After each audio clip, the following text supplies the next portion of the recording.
الأسرار وترياك الأغيار ومفتاح باب اليسار سيدنا محمد المختار وآله الأطهر وأصحابه الأخيار عدد نعم الله وإفضاله.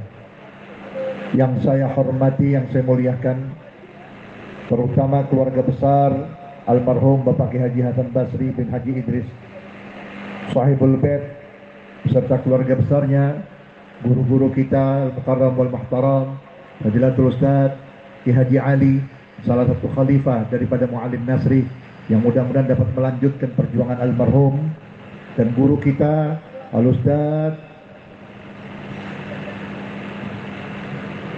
Mahfud LC yang ada dalam hati kita semuanya. Mudah-mudahan Allah panjangkan umurnya.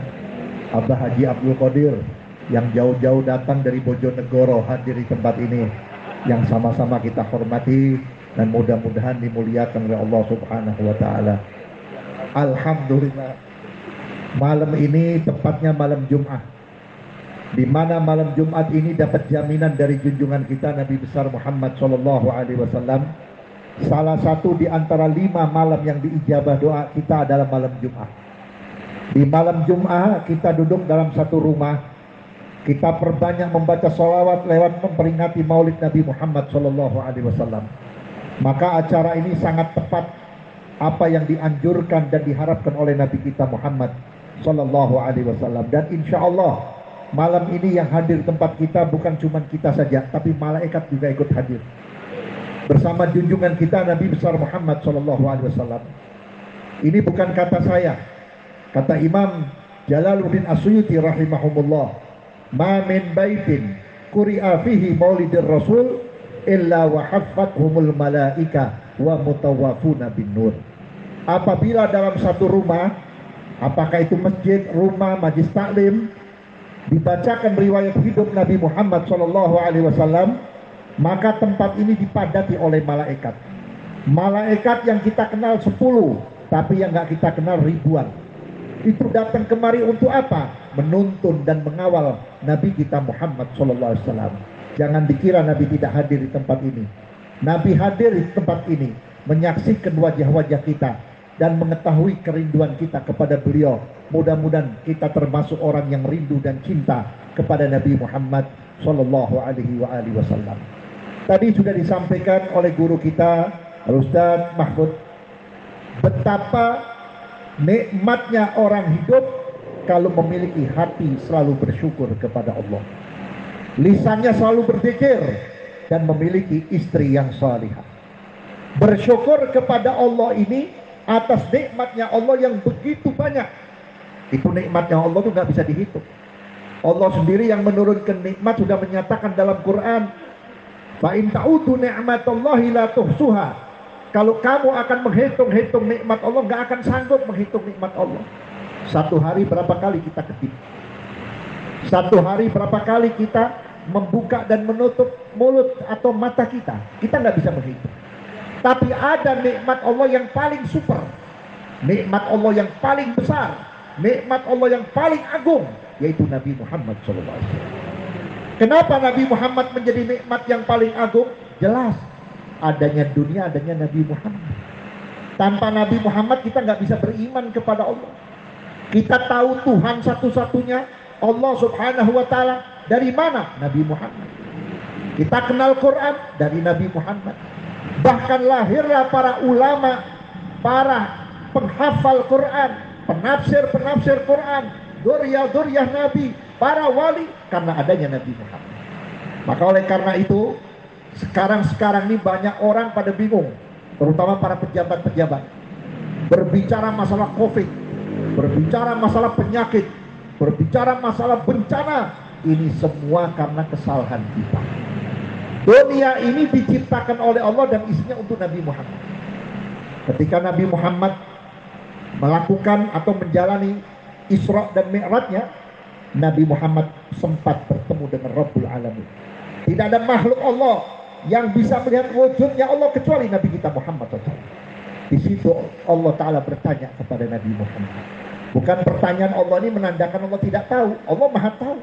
Tapi sengaja Allah bertanya supaya diketahui oleh seluruh makhluknya kalau Nabi Muhammad ini manusia yang paling dicintai dan dimuliakan oleh Allah. Apa pertanyaan Allah kepada Nabi Muhammad? Ya Muhammad, ja'altus sama wa ma fiha liman ya Muhammad. Aku jadikan langit dan isinya untuk siapa ya Muhammad? Itu langit ada matahari, ada bulan, ada bintang, ada planet-planet. Dan berapa 7 lapis langit, berapa luasnya, berapa lebarnya, itu aku ciptakan untuk siapa ya Muhammad? Dijawab oleh Nabi Muhammad, Allahu a'lam. Engkau ya Allah yang maha tahu. Dijawab oleh Allah langsung, laka ya Muhammad. Aku tidak ciptakan langit dan isinya kalau bukan karena engkau ya Muhammad. Yang kedua Allah bertanya, wa ja'altul arda wa ma fiha liman ya Muhammad. Aku jadikan bumi dan isinya ini untuk siapa dan karena siapa ya Muhammad? Dijawab oleh Nabi Muhammad, Allahu a'lam, engkau maha tahu ya Allah. Dijawab lagi oleh Allah, laka ya Muhammad. Kalau bukan karenamu aku tidak ciptakan dunia dan isinya. Artinya apa? Dunia ini mau enak mau gak enak tergantung kita kepada kekasih Allah. Tergantung kita kepada Nabi Muhammad. Kalau kitanya kepada Nabi Muhammad baik, mau menerima ajaran Nabi Muhammad, dunia aman, dunia penuh dengan kenikmatan. Tapi kalau kita sudah tidak hormat kepada Nabi Muhammad, kita sudah tidak menghargai ajaran Nabi Muhammad, bahkan terang-terangan menghina Nabi Muhammad, menjelek-jelekkan Nabi Muhammad, padahal di dunia ada penguasa, yaitu manusia, yang namanya presiden, yang namanya menteri, yang namanya polisi, yang namanya TNI, yang namanya pejabat-pejabat yang lain, yang bisa mengerem tapi dia tidak peduli, nanti dunia ini akan dikirimkan musibah oleh Allah Ta'ala. Ini baru penyakit Pak, baru penyakit, katanya COVID dan sebagainya sudah matiin berapa orang. Bagaimana kalau Allah lempar matahari ke bawah, Allah lempar satu bintang aja ke bawah, hancur kita. Satu orang berbuat salah tapi yang berkuasa membiarkan, nanti adabnya rame-rame. Maka oleh karena itu kita harus berusaha semampu mungkin untuk menyatakan tidak suka kepada orang-orang yang menghina Nabi Muhammad. Kalau kita diam, kita bakal kena al-bala'u ya'um, bala itu merata, saudara-saudara. Kemudian saudara-saudara hadirin, ada pertanyaan Allah yang membuat Nabi Muhammad menggigil, membuat Nabi Muhammad sampai nggak kuat berdiri lama, sampai Allah menghentikan pertanyaan itu dan langsung menjawab. Apa itu? Wa ana liman ya Muhammad. Aku ini Tuhan untuk siapa ya Muhammad? Masa Allah tanya dirinya kepada Nabi Muhammad? Nabi Muhammad kan makhluk. Bagaimanapun Nabi Muhammad makhluk, Allah Khalik. Tapi tujuan Allah lain, untuk menyatakan kepada dunia siapa Nabi Muhammad. Aku ini Tuhan untuk siapa ya Muhammad? Menggigil Rasulullah. Dari kepala sampai kaki banjir dengan air keringat. Wajah beliau menangis, tertutup dengan air mata yang begitu banyak dari mata Rasulullah. Langsung dijawab oleh Allah Subhanahu wa ta'ala, ana liman yusalli alaihi. Aku adalah Tuhan bersama orang-orang yang bersolawat kepadanya. Makanya dalam perintah solawat di dalam Quran, Allah tidak menggunakan ya ayuhan nas, hei sekalian manusia, ya ayuhal muslimun, hei orang-orang muslim. Tapi yang dipanggil Allah Ta'ala siapa? Ya ayyuhalladzina amanu, hei orang-orang yang beriman. Bukan orang-orang muslim, hei orang-orang yang beragama, tidak, tapi orang-orang yang beriman. Kenapa? Karena orang beriman jelas cintanya kepada Nabi lebih dari ibu bapaknya, cintanya kepada Nabi lebih dari anak dan keluarganya, cintanya kepada Nabi lebih dari orang-orang yang dianggap bagus. Kenapa? Karena tidak ada manusia yang setia kepada kita kecuali Nabi Muhammad. Ibu-ibu, bapak-bapak, tidak pernah kita temukan orang ketika dicabut nyawa masih mikirin kita, mikirin istri, atau mikirin anak, atau mikirin suami, atau mikirin bawahannya. Tidak ada. Tapi lihat Nabi kita Muhammad, ketika rohnya dicabut sampai di dengkul atau di lutut, Nabi berkata kepada Israel, ya Israel, tahan sebentar, berhenti sejenak, saya nggak kuat merasakan perih dan sakitnya. Kaget malaikat Jibril di sebelah kanan Nabi Muhammad, ya Habibur Rahman, wahai kekasih Allah yang maha penyayang, ini yang paling halus, ini yang paling lembut, Ini yang paling pelan yang tidak pernah Allah berikan kepada Nabi dan Rasul yang lainnya. Kaget Rasulullah. Kalau yang paling pelan saya nggak kuat. Kalau yang paling halus saya perih. Belum pernah saya rasakan perih seperih ini. Wa kaifa bi ummati, bagaimana dengan umatku? Di situ Nabi Muhammad menghilangkan perasaan takutnya, menghilangkan perasaan sakitnya, dibiarkan itu rasa sakit sambil berkata, ya Allah, lebih sakit dari ini aku terima ya Allah. Tapi satu aku minta ya Allah, satukan rasa sakitnya umatku ketika dicabut nyawa, biar aku yang nanggungnya ya Allah.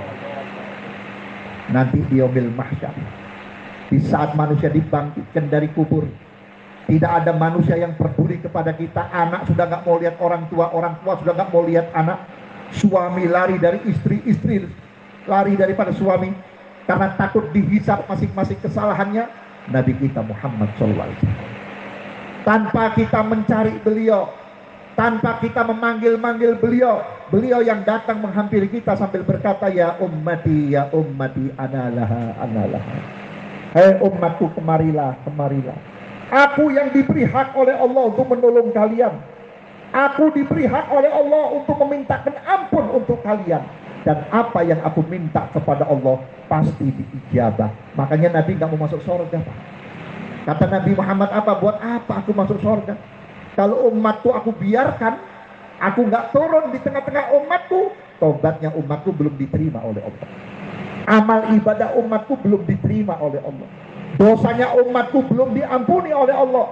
Begitu aku datang menghadap Rabbul Alamin, aku sujud sampai Allah perintahkan aku bangun dari sujud, sampai Allah menjamin, hei kekasihku Muhammad, apa yang kau minta aku kabulkan. Baru aku bermohon kepada Allah, ampuni dosa umatku, selamatkan umatku dari adab neraka. Jangan sampai umatku mendapat hisab yang terlalu besar, karena aku tahu ya Allah, umatku itu lemah, umatku itu dhaif, umatku tidak punya kekuatan apa-apa ya Allah. Tanpa maghfirahmu ya Allah, kalau engkau benar-benar cinta kepada aku, selamatkan umatku ya Allah. Coba bayangkan, cintanya Allah kepada Nabi Muhammad di-offer kepada kita, diberikan kepada kita supaya kita selamat. Sekarang pertanyaan kita, apa yang kita berikan kepada Nabi Muhammad? Apakah kita mau bawa duit? Apakah kita mau bawa makanan? Nggak perlu buat Nabi Muhammad. Nabi cuma minta satu, la tusawwidu wajhi indallahi bi sayyiati a'malikum. Jangan kamu datang kepada aku nanti di akhirat sambil kau mencoret wajahku dengan kejelekan-kejelekanmu. Aku didik kamu selama aku hidup, selama syariatku ada, Quran ada, tapi kau tidak amalkan. Anak-anakmu tidak kau kenalkan kepada aku, keluargamu tidak kau kenalkan kepada aku, sehingga aku melihat anak-anakmu bergelimangan dosa, keluargamu rusak, keluargamu penuh dengan kesalahan. Bagaimana aku di hadapan Allah Subhanahu wa ta'ala? Maka disitulah Nabi berpesan kepada kita, jangan dibuat malu Nabi Muhammad di hadapan Allah. Saudara-saudara hadirin, apalagi kita hidup di akhir zaman seperti ini, zaman-zaman orang dicabut iman dan Islamnya, zaman-zaman orang yang mati dalam keadaan su'ul khatimah. Nabi waktu didatangi oleh malaikat Jibril alaihissalam, lalu Nabi bertanya, ya Jibril, atanzilu ba'di? Wahai Jibril, apakah engkau akan turun ke dunia setelah aku tiada? Ya, aku akan turun lagi ya Muhammad. Untuk apa? Untuk mencabut 10 kemuliaan. Salah satunya apa? Raf'ul iman min ahlil iman. Dicabutnya iman di hatinya orang-orang yang punya iman. Kenapa? Karena orang yang punya iman tidak takut dan tidak pernah khawatir kalau imannya dicabut oleh Allah Ta'ala. Ada seorang bertanya kepada seorang ulama, apa ada dosa yang kira-kira membuat kami kufur, membuat kami hilang iman Islamnya? Dijawab oleh beliau, ada. Apa?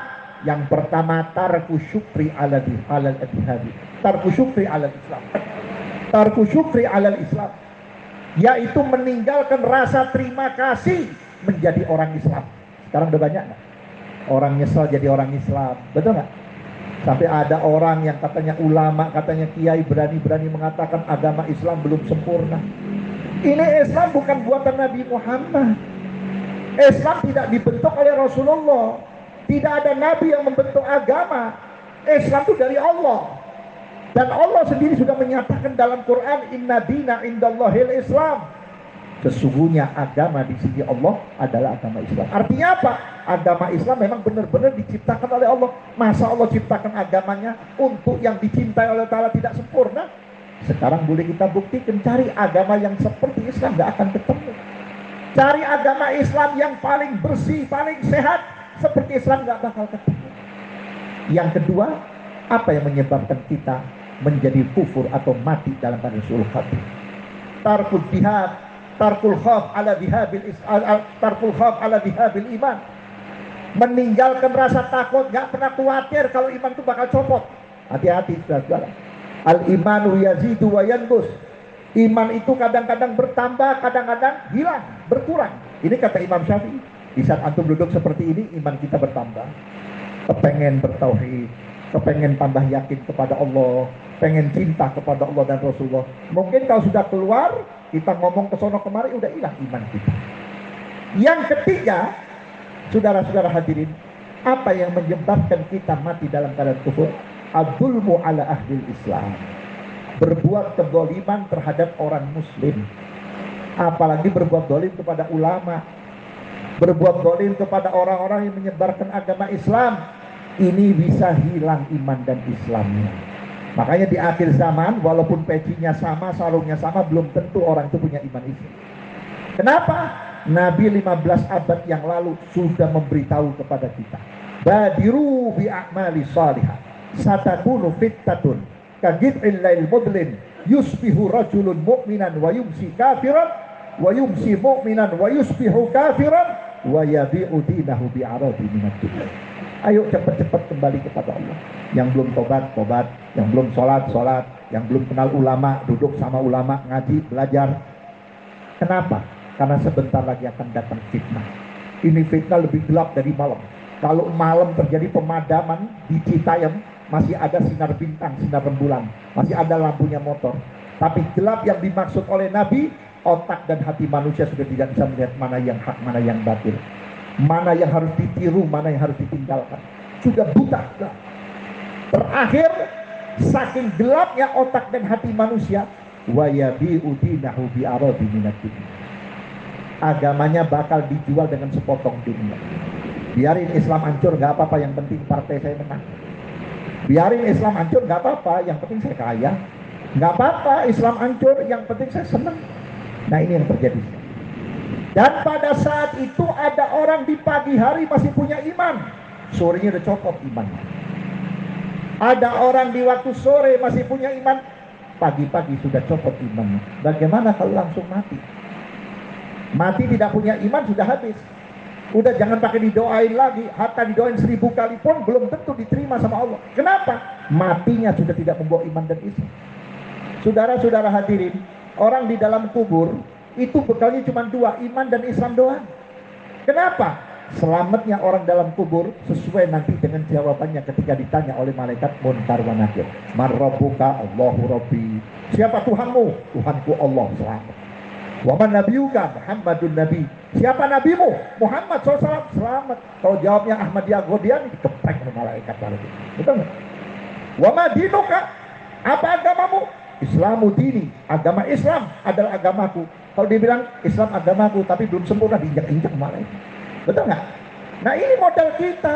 Sekarang apa yang mau kita bawa? Oh, Beb, jangan ngomong mati, saya masih muda. Mati udah nggak lihat muda tua. Betul nggak? Mati saya umpamakan seperti kambing. Kambing kalau kita taruh di rumput, yang dicari yang muda paling tua tuh rumput. Yang muda, yang tua muda pahit lagi. Betul nggak? Artinya apa? Mati tanpa kenal tua dan muda. Ada orang sakit sekian tahun nggak meninggal. Anak muda cuma gara-gara ngetrek masuk angin meninggal. Hanya gara-gara jatuh meninggal. Bagaimana kalau mati kita su'ul khatimah? Siapa yang mau nolongin kita di kubur? Kita sering nganterin orang meninggal dunia, dibaringin, ditidurkan, dimiringkan, muka yang cakep, yang dibangga-banggakan. Wah, saya paling ganteng, saya paling cantik. Ditempel ke tanah yang basah. Apalagi kalau kuburannya musim hujan, becek. Apalagi kalau kuburannya digali keluar air, becek, dingin. Ditutup dengan papan, ditutup dengan tanah. Mana ibu bapakmu? Mana mertuamu? Mana saudaramu? Mana atasanmu? mana kejayaanmu, mana kekuatan, pada saat itu tidak ada lagi. Hanya itulah iman dan Islam. Maka oleh karena itu, guru-guru kita, salaf-salaf kita dari zaman Mu'allim Nasri, dari zaman para habaib, para kiai, para ajengan, para ustadz, menyelamatkan kita supaya kita masuk dalam kubur diantar oleh Nabi Muhammad, disaksikan oleh Rasulullah. Lewat apa? Diajari cinta kepada Nabi. Begitu cinta, mau gak mau orang yang cinta gak pernah lepas lidahnya daripada bersolawat kepada Nabi. Ibu-ibu, amal yang paling enak itu adalah solawat. Ibu sholat harus punya wudhu. Wudhunya harus benar. Wudhunya benar, fatihahnya harus benar, niatnya harus benar, pakai muknanya harus benar, tumak ninanya harus benar, baru diterima sholat kita oleh Allah Ta'ala. Tapi sholawat biar kita nggak ikhlas, diterima oleh Allah Ta'ala. Biar ibu-ibu lagi datang bulan, diterima oleh Allah Ta'ala. Anak muda mau nyari perhatian dari ustadz, karena ustadz ini punya anak perempuan cakep, pura-pura kayak entah tuh, Allah, Allahumma sholli ala sayyidina Muhammad, Allahumma sholli ala sayyidina Muhammad. Pura-pura nggak, tapi diterima oleh Allah Ta'ala. Nggak ikhlasnya orang yang bersolawat diterima. Bagaimana kalau kita ikhlas? Dan antum tahu, solawat kita kalau kita baca dari mulai antum kenal Nabi, mulai akil balik sampai sekarang, kira-kira kalau dikumpulkan berapa kali? Ada 1000? Ada 2000? Ada 10.000? Lebih. Nanti itu solawat akan berwujud seperti manusia. Ketika munkar wa nakir mau datang, tuh solawat udah maju dulu. Ketika kita sudah nggak kuat ngadepin seremnya munkar wa nakir, ini solawat yang menjawab. Sampai kitanya bertanya, antaman, siapa engkau? Siapa engkau? Aku adalah solawatmu yang kau baca ketika tidur. Kita baca solawat habis mau tidur 2000 kali, ya. Allahumma sholli ala sayyidina Muhammad wa ala ali sayyidina Muhammad. Kepanjangan, ini saya kasih yang paling pendek, jangan nawar lagi. Sallallahu ala Muhammad, sallallahu ala Muhammad, sallallahu ala Muhammad, sampai kita tidur. Seandainya pada waktu itu kita meninggal dunia, ini malaikat belum masuk, Nabi Muhammad udah di sebelah kita. Sehingga malaikat Israel memperlakukan kita dengan selembut-lembutnya, bahkan diumpamakan seperti rambut yang ada dalam adonan ketika kita bersalawat. Tapi kalau kita sudah jauh dari salawat, ya sudah, tidak ada yang nolong lagi. Wirid yang paling manjur ya salawat, berarti. Betul nggak?